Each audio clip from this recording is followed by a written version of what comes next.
मोदी जी जिस तरह से आंधी की तरह आए थे उसी तरह तूफान की तरह चले जाएंगे। पहला रैली हम लोगों ने पटना में किया, दूसरा बॉम्बे में किया और तीसरा आज जो है दिल्ली में हो रहा है।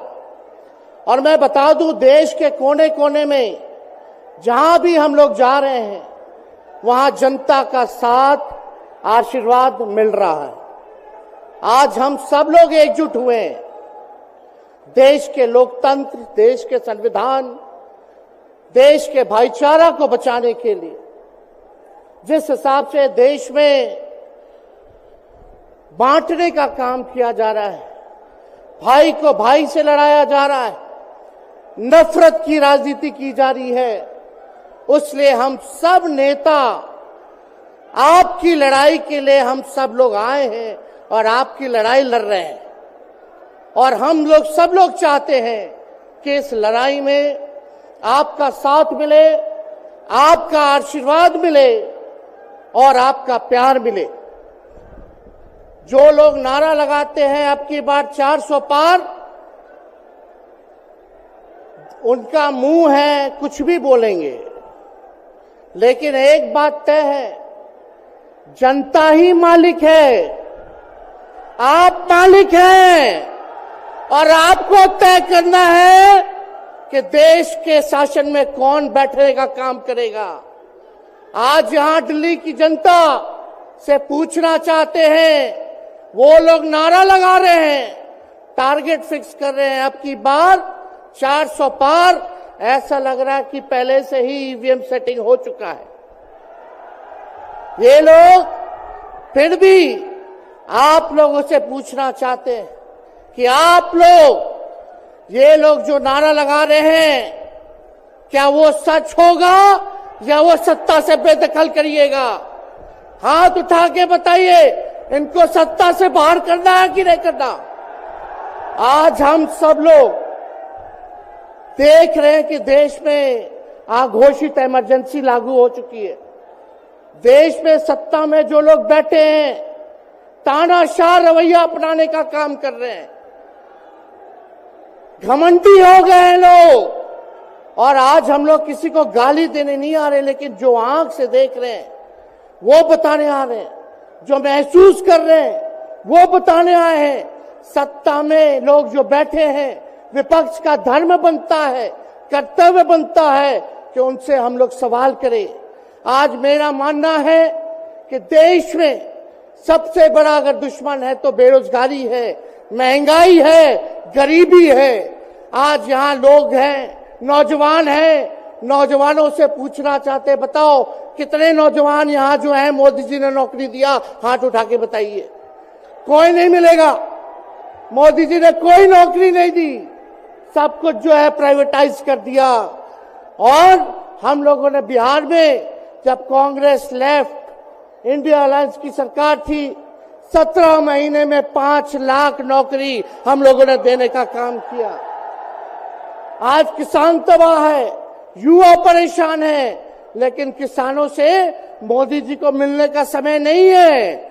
मोदी जी मिलते तो प्रियंका चोपड़ा से मिलेंगे, किसानों से नहीं मिलेंगे।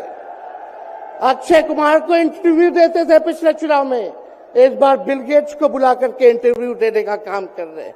लेकिन किसानों की समस्या कैसे हल होगी ये नहीं बता रहे। किसानों से उन्होंने पिछले चुनाव में वादा किया था कि उनका आय दुगुना करेंगे। आज किसानों पर मोदी जी ने तलवार चलाने का काम किया है, जो हमारे अन्नदाता हैं। इसलिए आप सब लोग, हम लोग जब आवाज उठाते हैं तब मोदी जी और उनकी जो सेल है पार्टी की, उस पार्टी का सेल में कौन है? ईडी है, सीबीआई है, इनकम टैक्स है।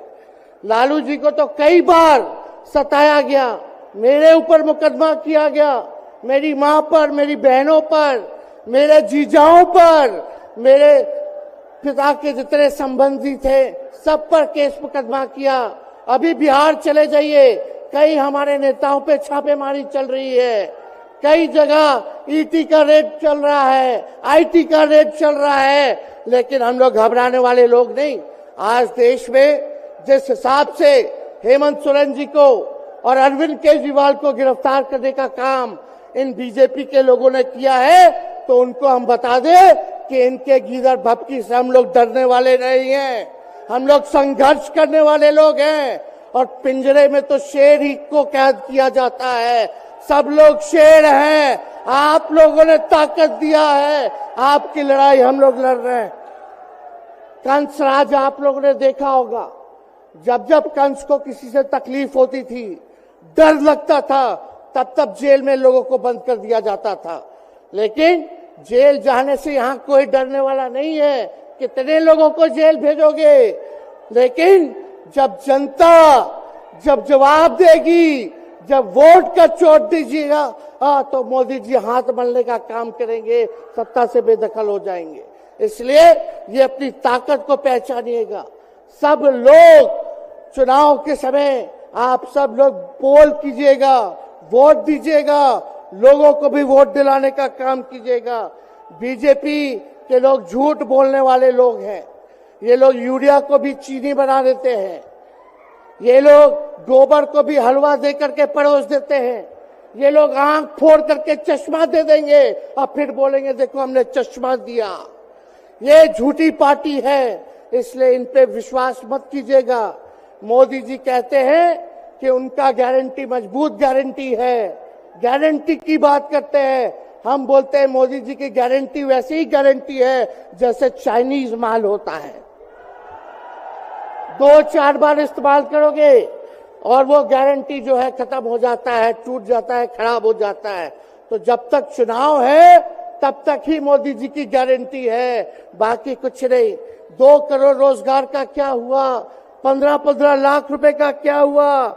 ये जवाब नहीं देने वाले, लेकिन हमेशा जो है प्रोपेगेंडा चलाने का काम करते हैं और लोगों को भटकाने का काम करते हैं।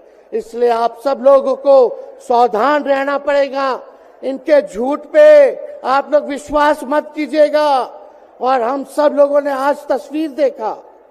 आज तस्वीर क्या देखा कि आज महामहिम राष्ट्रपति जी आडवाणी जी को भारत रत्न देकर के सम्मानित कर रही थी। मोदी जी आडवाणी जी के बगल में बैठे हुए हैं, राष्ट्रपति खड़ा होकर के सम्मानित कर रहे हैं, लेकिन मोदी जी खड़ा भी नहीं हुए राष्ट्रपति के सम्मान में, खड़ा भी नहीं हुए।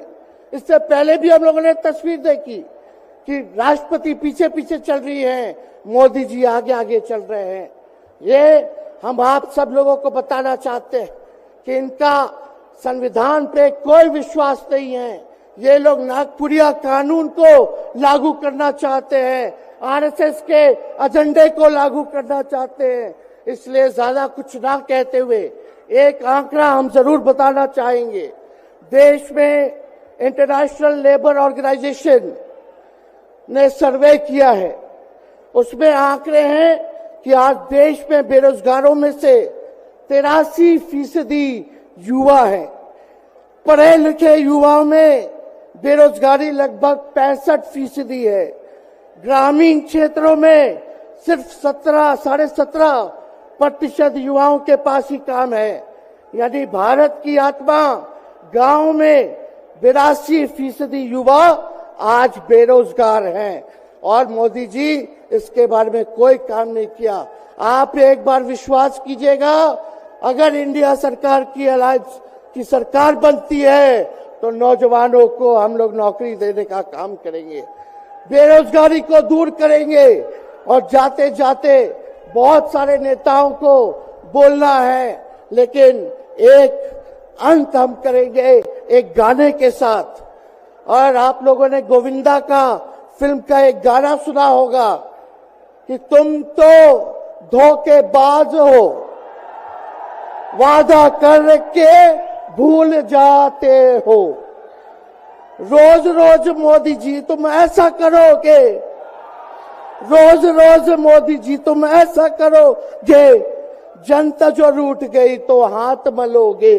अरे तुम तो धोखेबाज हो, वादा करके भाग जाते हो। तो आप सब लोग लोगों को बहुत बहुत धन्यवाद।